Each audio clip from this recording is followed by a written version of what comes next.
խնդրեմ նախ ներկայանաք եւ պատմեք խնդրի մասին, սկզբնական խնդրի մասին։ Խնդիրը հետեւյալն է, շինթույլտվություն է տրամադրվել Երևանի քաղաքապետարանի կողմից մեր արևանին սկսել են շինարարական աշխատանքներ, մինչև շինարարական աշխատանքները մեր բնակարանը գտնվել են նորմալ վիճակում, շինթույլտվությունը քանի որ տրամադրվել է ենթադրաբար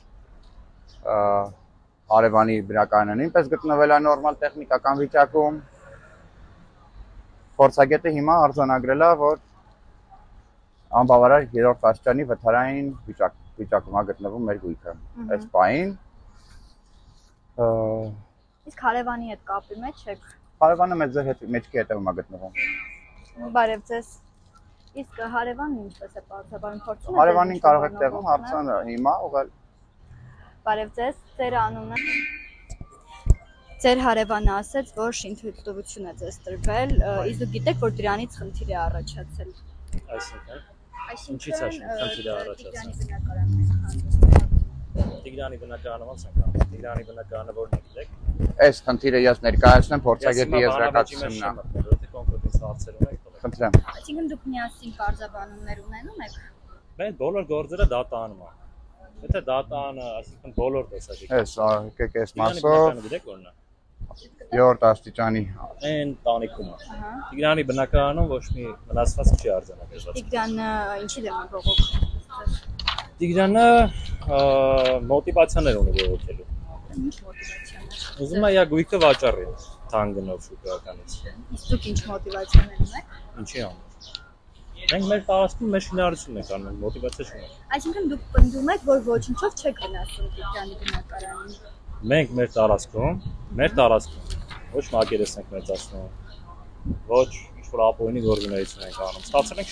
շինթույլտվության, սպասել ենք, ասենք, չգիտեմ, մի տարի ինչ տնա, ստացել ենք շինթույլտվությունը, վերակառուցման աշխատանք ենք իրականացնում։ Վերակառուցման աշխատանքը իրանից ենթադրում է տարբեր գործողություններ։ Հիմա այս պահին շինարարությունը ասել է այն փուլին, որ ուժեղացման աշխատանքներ կան կատարելու, պետք է կատարենք, այդ բնանով դուր պատուհան դնենք, շենքի ֆասադային աշխատանքները վերջացնենք ու ավարտական ակտ ստանանք։ Այս ընթացքում Տիգրան Հարությունյանը շինարարությունը դեռ չսկսած դիմել է դատարանին, վարչական ու քաղաքացիական, ասել է իմ սեփականության իրավունքն է խախտվել, սա խախտվել է, շինարարությունը չսկսած։ Ու դրանից հետո, երբ որ արդեն ընթացքում դիմել է, մենք սկսել ենք շինարարությունը, քանի որ ինքը քաղաքացիական դատարանին ներկայացնում է իմ սեփականության իրավունքը կարող խախտվի, դատավորը այլ որոշում չունի կայացնելու, քանի որ կասեցնի շինարարությունը մինչև գործի քննության ավարտը։ Ու այդ ընթացքում, երբ որ ինքը կասեցրել է, շինարարական աշխատանքները ասել են այն փուլին, որ շենքի հիմքերի հետ կապված գործ է արվում։ Շենքի հիմքերը, այսինքն բացել ենք որոշ հատվածներ, որ պետք է բացվեր, շինարարները մանրամասների։ Ըտե խնդիր է առաջացել։ Այսինքն շենքի հիմքերը բաց կասեցում է ստացվել։ Գնացել ենք դատավորին ներկայացրել ենք խնդիր կա ստե, որ շենքի հիմքերը բաց են, ասեցրել ես վտանգ է սպառնում, այսինքն համապատասխան մարմին բաները, ոնց է կոչվում, եզրակացություն տվողները սեյսմիկ եզրակացություն տվողը եզրակացություն է գրել, որ հղիա վտանգով անձամբ իր եզրակացություն գրողն է գրել, որ հղիա վտանգով sense թողել է կարա փլուզման բերի։ Վտանգավոր, այսինքն վերակառուցման աշխատանքը իրանից ենթադրում է անխոչնդոտ աշխատանք։ Այս փուլում, երբ որ տես բան եղել, գնացել ենք դատավորին ներկայացրել, դատավորը հանել է արգելքը։ Ինքը այդ դատերին ամբողջությամբ ներկա եղել, իմանալով, որ հղիա վտանգներով գնացել է վարչական դատարանի դատավորին արդեն, միջնորդել է հայցի ապահովում կիրառել, ու չի պատմել, որ այս դատարանում ինքը դիմել է, կասեցրել են, հետո sense process է եղել, վերացրել են, որտեղ վտանգավոր է, գնացել է մյուս դատարանին դիմել, ինքը հենց դիմում է 3 օրում որոշում են կայացնում։ Այս մեկը շինարարությունը թույլ է տալի անենք, այն մյուս դատավորը կասեցնում է, մեկը մյուսից տեղյակ չլինելով։ Այն մյուսն է կասեցնում, շենքը էլի է մնում օդում ու վտանգավոր վիճակում, որը որ եզրակացություններում գրած է, նաև իա վերած եզրակացությունում, որը սա պատճառով կարան շենքում մասնակի կամ ես ինչ ոչ փլուզումներ առաջանան։ Եթե գաղտնիք չէ, ինչ եք պատրաստվում կառուցել։ Մենք ոչ մի մենք տարածք ենք սարքում։ Ինչու՞ չեք գալիս փոխհատուցման պայմանագրի։ Եթե բանավեճի ենք մտնելու, գնանք ուրիշ տեղ, չեմ պատրաստվում բանավեճի։ Ձեր հարցին կամ պատասխանեմ, բայց ես հետ չեմ բանավեճի։ Տիգրան, ձեր հարևանն ասում է, դուք մոտիվացիաներ ունեք։ Այո, եկեք ասենք, ես լսում էի կողքից ինչ էր ասում իմ հարևանը, ասաց ես դիմել եմ դատարան։ Նախքան իմ դատարան դիմելը հարևանը ինքն էր դիմել դատարան, մեր բնակարանի մեծ պատկանող գույքի բավականին մեծ մասը քանդելու պահանջով, մինչև շինթույլտվության ստանալը։ Այսինքն առաջին դատական հայցը ներկայացվել է հարևանի կողմից եւ մեր գույքը քանդելու պահանջով։ Երկրորդ, տրված շինթույլտվությունը չէր կարող օրինական թույլտվությունը առերևույթ չէր կարող եւ չպիտի մարդկանց այլ սեփականատերերի գույքը նույնիսկ դադարեցման դեպքում առաջացնի փլուզման վտանգ, որովհետեւ շինարարը ցանկացած պայմաններով կարող է կարիք առաջանա դադարեցնելու իր աշխատանքները։ Իսկ պետությունը, վարչական դատարանը, վարչական մարմինները, սեփականության իրավունքը այդ գույքը պիտի պաշտպանեն։ Այսինքն եւ շինթույլտվությունով կատարվող գործողությունները, եւ շինթույլտվությունից դուրս եկած կատարվող գործողությունները, եւ դատարանին ըստ էության դատարան դիմելու իրավունքը չի կարող որևիցե դեպքում դիտարկվել մարդու ինքնապաշտպանությունը դատարանով մարդու մեղավորություն։ Դա հակասում է իրավունքի մտքին։ Բացի այդ, եթե այդ գործողությունները իրոք չէին առաջացնում վտանգ, ապա ինչի քաղաքացիական դատարանը կասեցրեց, հետո ինչի կասեցրեց վարչական դատարանը։ Եվ ինչի հանվեցին կասեցումները։ Այո, որովհետև առաջացել էր փլուզման վտանգ, բայց իմ շենքի հիմքը ես վերևում իմ տանը ապրել, առանց իմ համաձայնության տներ դալու իմ դատական իրավունքը պաշտպանելով ինչպես ես կարող եմ հանկարծ մեղավոր լինել իմ տան փլուզման վտանգի համար։ Բացի այդ, ես էլի լսում էի կապված նաև ամրաշինական աշխատանքների այսօրվա հետ կապված։ Նորից քաղաքացիական դատարանը եւս մեկ անգամ, նախորդ անգամ այո, քաղաքացիական դատարանը հանեց հայցի ապահովումը մասնակի կրկին անգամ թույլ տալով միայն ամրաշինական աշխատանքներ։ Սենց ասեմ, ավելի ճիշտ քաղաքացիական դատարանը նման ձևակերպում տվեց, ասաց կատարել միայն այնպիսի գործողություններ, որոնք ուղղված են շենքի ամրեցմանը։ Այդ դեպքում այդ ժամանակ աշխատողները էլի առերևույթ շարունակեցին քանդման աշխատանքները դատական ակտի առերևույթ խախտմամբ, որը նույնպես արձանագրվեց փորձագետի կողմից։ Այսինքն դատարանը թույլ էր տվել կատարել միայն այնպիսի աշխատանքներ, որոնք ուղղված են շենքի ամրեցմանը, իսկ փորձագետը արձանագրեց, որ տվյալ աշխատանքները ըստ էության չեն համարվում շենքի ամրեցմանը ուղղված աշխատանքներ։ Ներկայումս այդ ամբողջից հետո հենց այս հարևանը նշում է, որ հարցը հիմքերում է, եթե խնդիրը լիներ հիմքերում, ամբողջ խնդիրը պետք է առաջանար շենքի ամբողջ տարածքում։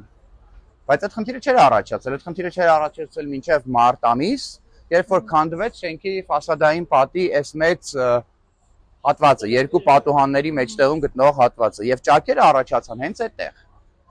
Այսինքն փորձագետն արձանագրել է, որ քանդվել է այս պատը, այստեղ դրվել է վերևում ճաքի վրա դրվել է չափիչ սարք, հետո քանդվել է սա խորացել է, սա մեծացել է։ Այդ ամբողջ process-ն արձանագրվել է փորձագետների կողմից։ Հետևաբար հիմքերը այստեղ իրականում ըստ էության նշանակություն չունեն, նույնիսկ այս դեպքում, չնայած ունենալու դեպքում էլ էլի եմ ասում, չեն կարող մարդու հիմքերը քանդվի, ու հետո մարդուն ասեն դու դիմել ես դատարան, դա կասեցրել է դատարանը, դու դիմել ես դատական պաշտպանության, ու դու մի հատ էլ մեղավոր ես, որ դու դիմել ես դատական պաշտպանության։ Հիմա քաղաքացիական դատարանը շենքում արձանագրվեց 3-րդ աշտանի վթարայինություն, որը որ չկար նախքան այս ներողություն բառի համար պրայոմի բացումը։ Քաղաքացիական եւ քանի որ կրկին անգամ առաջացան ռիսկեր, այսինքն նույն շրջանը, հա, այս անգամ քաղաքացիական դատարանը իրավացիորեն ասաց, որ թույլ տալ ամրեցման աշխատանքներ եւ արգելել որևէ քանդման աշխատանք։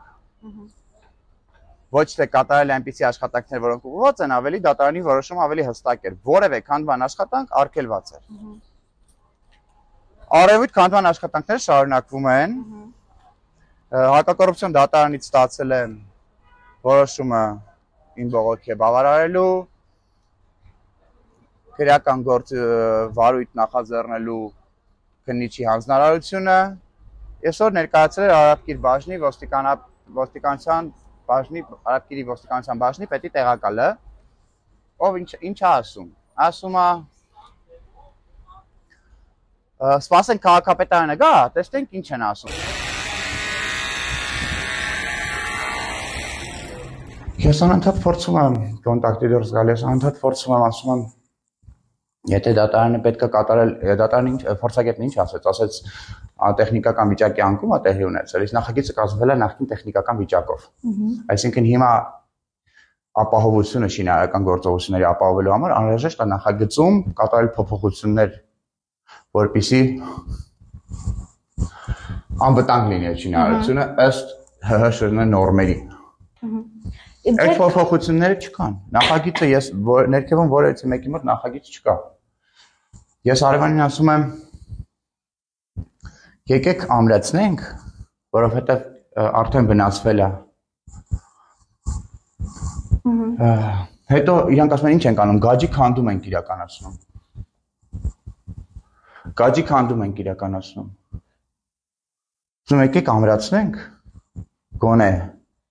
ես չեմ ասում դու քո գաջի մի քանդի, բայց ես ասում եմ իմ տունը մի վնասի։ Այսպիսով մոտենում է Արաբկիր բաժնի ոստիկանությունապետի տեղակալը, ասում է կանչենք քաղաքապետանին, տեսնենք քանդման աշխատանքներ են կատարվում, թե ոչ, թող տան մասնագիտական գնահատական։ Մոտենում է քաղաքապետարանի աշխատակիցները ինչ են ասում են մենք որպես վարչական մարմին պիտի նայենք աշխատանքներն առհասարակ վարչական թույլատրություն պահանջող աշխատանքներ են թե ոչ, որից հետո նոր գնահատական տանք, արդյոք այդ աշխատանքները քանդման են եւ թե ոչ։ Սակայն դատարանը արգելել է որևէ քանդման աշխատանք, այսինքն թույլտվություն պահանջող քանդման աշխատանքների մասին չի խոսքը, այլ խոսքը որևէ քանդման աշխատանքի մասին է։ Տիգրան ջան, քանդման աշխատանքներն առերևույթ շարունակվում են Իսահակյան 42 շենքում։ Կա Երևանի քաղաքի առաջին ատյանին իրավասության քաղաքացիական դատարանի վճիռ ըստ որի որևէ քանդման աշխատանք Իսահակյան 42 շենքում արգելված է։ Այս շենքի ամբողջությամբ որ տեսնում եք, էսի մի շենք է եղել ի սկզբանե։ Էս էլ իրարետ։ Ունեցել է 4 հատ բնակարան։ Մի հատ առաջի, մի հատ երկրորդ, ու էլի առաջի երկրորդ։ Երբ որ մենք շինթույլտվությունը ձեռք ենք բերել շենքի մեծամասնության համաձայնությամբ,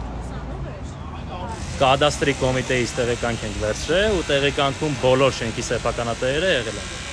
Ու համաձայնությունը ստացել ենք։ Դրանից հետո այս շենքի կեսը քանդվել է ամբողջությամբ, լրիվ զրոյացվել է ու նորասարքվել։ Դրանից հետո կադաստրում ինչ փոփոխություններ չի եղել, ես չգիտեմ, ես շինթույլտվությունը ստանալու պահին մենք ունեցել ենք շենքի մեծամասնության համաձայնությունը ու դրա համապատասխան ստացել ենք շինթույլտվություն։ Շենքում առհասարակ լիքը ճաք էր, դռների դեֆորմացիոն, այդպես բաներ։ Եղել է մինչև մեր շինարարությունը։ Տիգրանի տան պատերի Ես Տիգրանի տանը չեմ եղել, չգիտեմ, ես Տիգրանի մասին չեմ խոսում։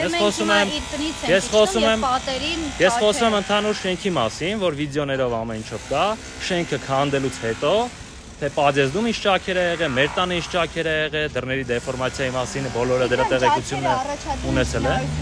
Այդ դեպքում ստացվում է, որ մարդը պնդում է, որ իրանց կողմից առերևույթ կեղծ եզրակացություն է տրամադրվել շինթույլտվության ստացման համար, որովհետև շինթույլտվության հիմքում դրված եզրակացությունը արձանագրել է, որ դեֆորմացիաներ, նստվածքային բնույթի երևույթներ, ճաքեր եւ ճրկվածքներ չկան։ Դա մեկ, երկրորդ ինչը վերաբերում է շենքին, որ նույն շենքն է եղել։ Շինթույլտվությունը ոչ թե տրամադրվում է վիզուալ շենքով, այլ տրամադրվում է կադաստրային քարտեզների հիման վրա։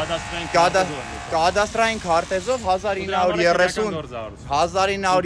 1930 թվականից սկսված այս երկու հողատարածքները առանձին են եղել։ Եթե չեմ սխալվում, 30 կարող է 50 չեմ, բայց վերջին 70 տարին առանձին հողեր են եղել, իրանք իրար հետ որևիցե կապ չունեն։ Բացի դրանից, եթե նայում եք նախագծի շինթույլտվության հիմքում դրած փաթեթը, հասցեները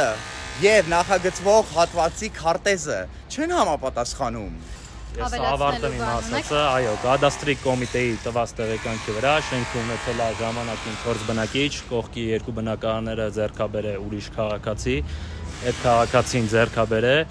Դրանից հետո մեզ տվել է թույլտվություն, մենք էլ եղել ենք շենքում մեծամասնություն։ Այդ է եղել ամբողջ պատմությունը, որը Տիգրանը սուտ ներկայացնում է ու ասում է, որ շենքում ինքն է եղել մենակ սեփականատեր, իր ընտանիքը ու մենք, ուրիշ սեփականատեր չի եղել։ Դրա համար քրեական գործ է հարուցված ու բացի դրանից Ռաֆայել Գևորգյանի եղբորոս մասով զրպարտության դեմ հայց է ներկայացված էսպային, որ ինքը առերևույթ բաբշե կապ ունի շինարարության հետ, ինքը այնքանով կապ ունի, որ աղբերս է ու օրս տղեն է։ Շինարարությունը հորինս է, հայրս է անում, Ամլետ Գևորգյանը, Ռաֆայել Գևորգյանը բացարձակ կապ չունի։ Բնականաբար բողոքներ ինքը ներկայացնում է, ինչքան կներկայացնի, թող ներկայացնի, մենք խնդիր չունենք դրա հետ կապված։ Ոնց գիտի, թող տենց անի, իսկ ինչ վերաբերում է ստին, այո, սուտ է ասում, կադաստրով բոլորը սեփականատերերն եղել, արձանագրված է, էլի փաստա դրա իման վրա շինթույլտվությունը տվել է։ Իսկ ինչ վերաբերում է այսպայն շենքում կատարվող աշխատանքներին, շենքում քանդման աշխատանք չի կատարվում, քանդման աշխատանքը, եթե դատանի վճռին ենք նայում, ենթադրում է կոնստրուկտիվ տարի քանդում, պատի վրայից գյաջ են մաքրում, գյաջի մաքրումը սկի շինթույլտվություն չի պահանջում։ Գյաջը մաքրում են, ավարտեն, դրանից հետո կանան, որ արմատուրա ու սետկա պատերին խփեն, արմանավոր են ամբողջը ու բետոն փչեն պատերի մեջ, որ ամրացնեն ամբողջությամբ շենքը։ Ինձ մոտ առկա է կադաստրի տեղեկանք սեփականատերի ցուցակի բնօրինակ կնիքով Հայաստանի Հանրապետության գերբով նախքան շինարարության թույլտվության մեր իսկական հասցեները, այսինքն առանց 9 հասցեների եւ շինարարության թույլտվությունից հետո էլի առանց այդ հասցեների։ Այսինքն միայն շինթույլտվության ընթացքում է ստացվում, որ հասցեները փաստացի առերևույթ ավելացվել են առերևույթ հանցագործաբար ավելացվել են, դա մեկ։ Երկրորդը Ռաֆայել Գևորգյանը կապ ունի այնքանով, որքանով որ նույն քաղաքապետարանի համաձայնագրում հանդիսանում է Համլետ Գևորգյանի լիազորված անձը եւ արկա է իր ստորագրությունը, որը տրամադրվել է քաղաքապետին շինթույլտվություն ստանալու համար։